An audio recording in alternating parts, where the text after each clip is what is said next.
Let me introduce our next guest, the Director General of Saudi Arabian Airlines, His Excellency Saleh bin Nasser Al Jassar. Welcome, because we want to talk about the way aviation is changing, and it's changing incredibly quickly at the moment. Welcome.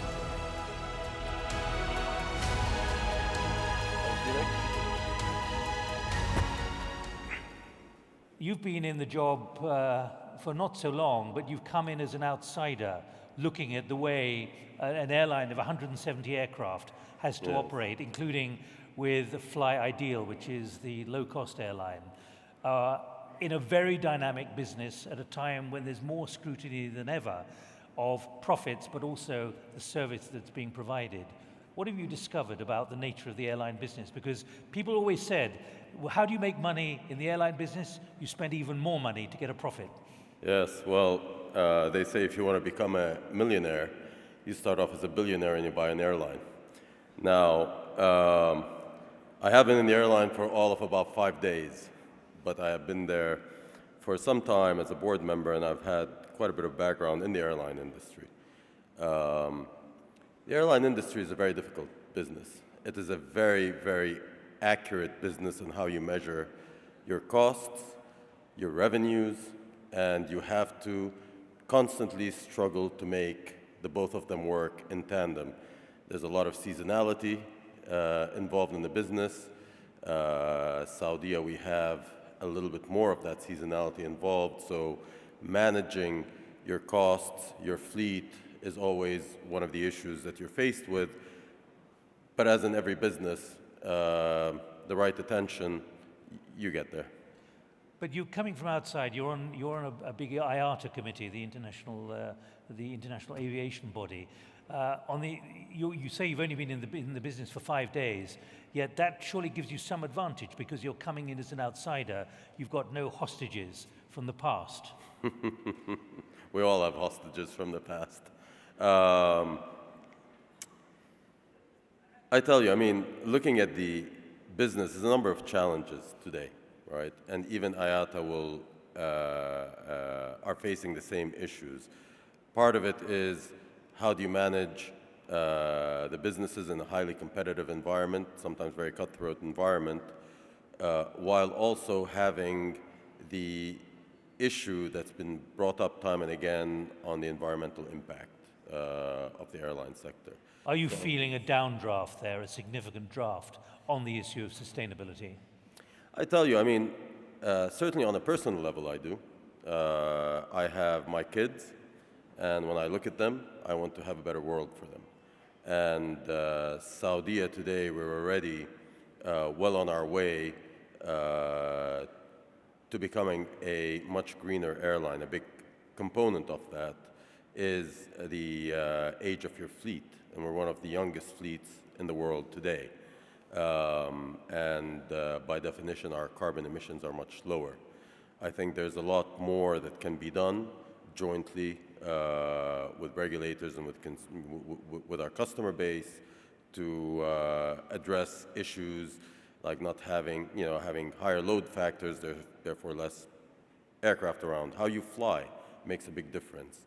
It's not just the carbon emissions, it's the contrails. It's a number of elements that we can do, including how much plastics we have on the plane. I think it's all our duties to take care of the environment. I think the airline sector is one of them. It's certainly not the leading one. The agricultural sector, is probably one of slightly more concern. But I think we all have a hand in it, and we all have to do our best to address the issues. What are you thinking of investing in the future then, which is more sustainable? You have a very modern fleet of 170 aircraft, both in the passenger, in the cargo, and also in the low cost. How quickly do you feel you will have to be changing your fleet now? Obviously, there are issues at Boeing at the moment over the MAX, which is draining a vast amount of cash out of Boeing. Airbus is doing very well at the moment. What kind of procurement plan do you have? Because I would put to you that the next generation, a bit like talking to Sebastian in Accor, that there's going to be the public who are going to be saying, I'm not going to fly on that plane unless I know it's as sustainable as it can be at the moment. So in terms of fleet, we have our views on how we will continue to expand our fleet, and we're certainly not looking at the MAXs today. Just in terms of uniformity of fleet, it's much easier for us to continue on the narrow bodies as we have a significant fleet size in the Airbus narrow body. But to me, the fleet right now is a plan. We're continuing to invest in it, but to me, the key right now is how to invest in the service to our customer base. And I feel we are in a race that we need to offer a quality of service using digital platforms that are every day developing, and customers are much more savvy today, and they want to be connected in the air. They want to know where their luggage is. Whilst in the air sometimes, is the luggage on the plane or not? When they arrive, how they book access, not just online, via mobile. What you can do on a mobile, you have to be much more efficient at what you can do online or through a call center.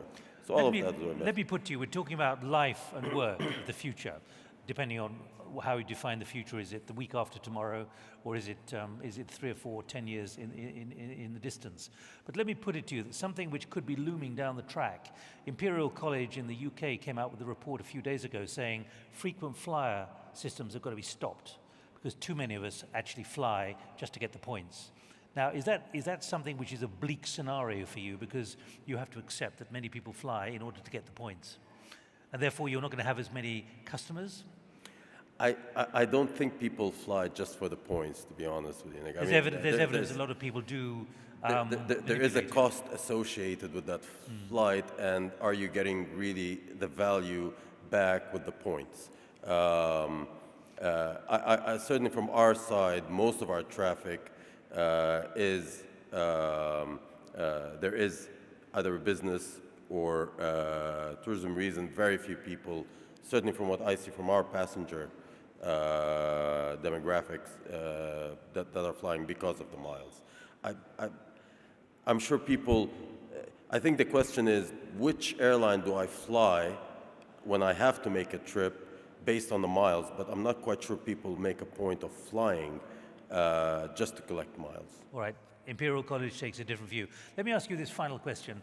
I've known Bertrand Piccard, who flew around the world with André Boschkov in Solar Impulse, the solar aircraft, which didn't require any hydrocarbons, which didn't require any fuel. Yes. Now, can you see the technology moving on that front, where there is, at some point in the near future, relatively near future, a completely different complexion to the way people travel? Already the first passenger planes are being pioneered to try to use solar as opposed to fuel. I think that we are very, very early in that process. There's a lot of safety features that need to be taken into account. There's a minimum scale that's required per flight for that flight to be economic. And to reach that scale, the amount of power that needs to be generated to be the equivalent of jet fuel, I think, will be quite a challenge. Even if you're able to meet that, then there's the sunk costs in infrastructure that needs to be addressed before I think solar becomes a significant part of commercial aviation.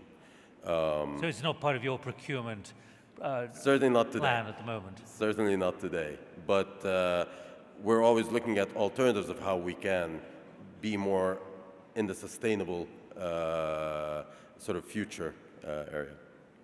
Well, I hope 5 days into your job, you're not feeling harassed already being asked these kind of questions. But thank you. It's a pleasure. Thank you very much indeed. It was wonderful. Thank you. Thank you.